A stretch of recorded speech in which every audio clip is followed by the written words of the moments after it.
Hi friends, welcome back to my vlog. I occasionally make vlogs that are related to my life, not related to my work.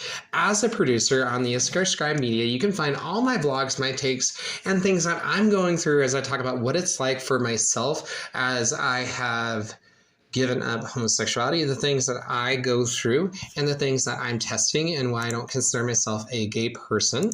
So I am the lead producer of the largest ex-gay media, and that's what you are listening to today. But you're really just following my story and my journey as a person. And I do want to talk about a comment I received the other day. This comment, if you are someone who is a pastor, if you're someone who's a progressive, if you're someone who generally wants to see people do well, this type of behavior, which we are calling out from evangelicals, is a normal thing that happens online. Now, I think a lot of people want people to be accountable or like scriptural, and that's understanding. What is not understanding is the way that this is handed. A lot, not always, but a lot. There seems to be a stance that is taken many times on this notion. So we really have to, we have to be balanced and more when we are talking about these things. But I do want to quote Darren Mell. And this is a really big problem with evangelicals and people that are either LGBTQ or they're leaving and they're ex-gay and former LGBTQ. I just really want to, I respect the work that they do, but what I do not respect is this type of behavior that I do find that is coming out of evangelical, charismatic, non-denominationalism, mainstream evangelicalism. The behavior that I'm specifically noting with comments like the one that we had received on our Twitter. And so I'm going to go ahead and read the comment. It is by Darren Mell, that he's very, very active at like helping people have constitutional rights of being protected. So we applaud him at the Issachar Scribe. It's really, really wonderful that he does the work that he does. But he and other individuals do make strong comments that are just not helpful.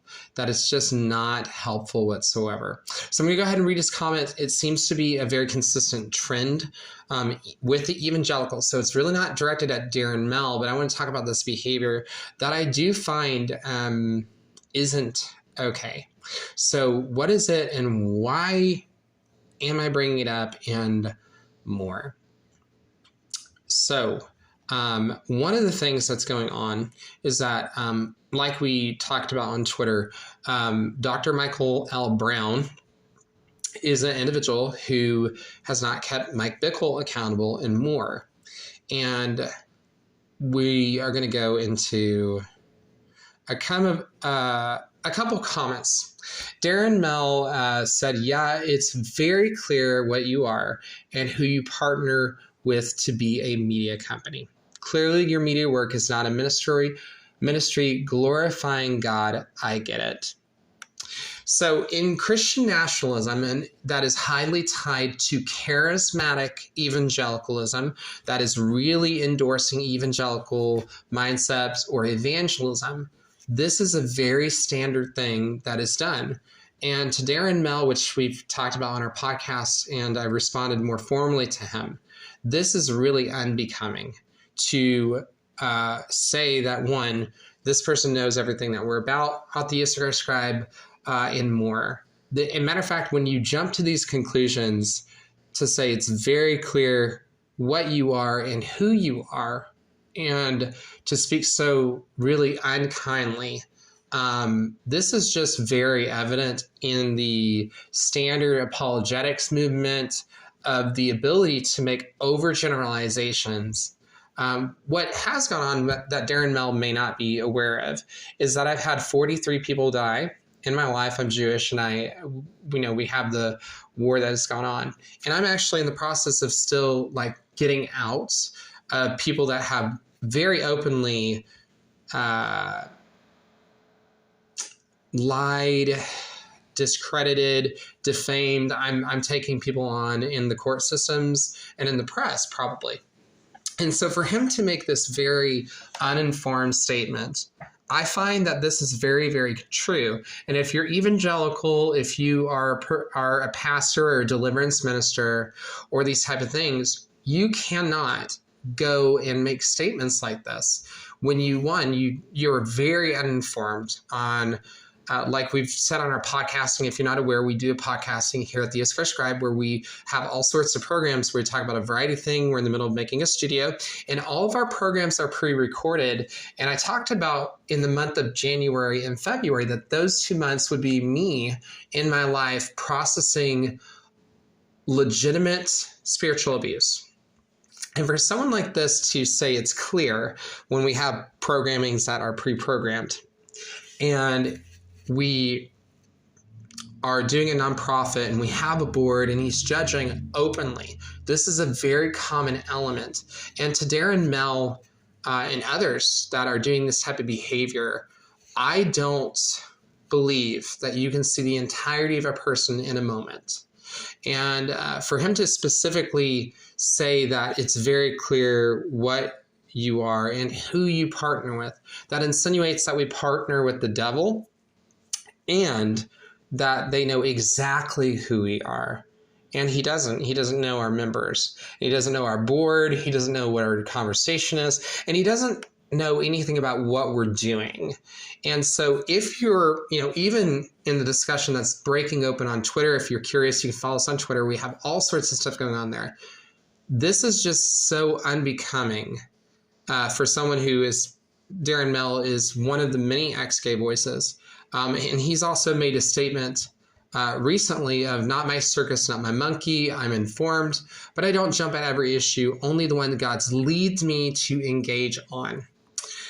When you are basing, especially in the last tweet that we read and this tweet, we really see that when you have these go on, you have a laissez-faire policy where unless you feel led, you don't do anything. And in my opinion, this really does a lot of harm to people, and it's not consistent standards. So when people jump to conclusions, say, you are this or you are that, it's very clear, and it's not clear on what we do. It's not going to be clear because we just started doing what we're doing very openly as a nonprofit and as a humanitarian group. In my opinion, from someone like Darren Mell or other leaders who take the stance, like the fiasco going on with Mike Bickle. If you're not familiar, there's an individual named Mike Bickle in Kansas City who is being most likely prosecuted for pedophilia and all sorts of other things right now in the news. It is just so unkind and so disbelieving.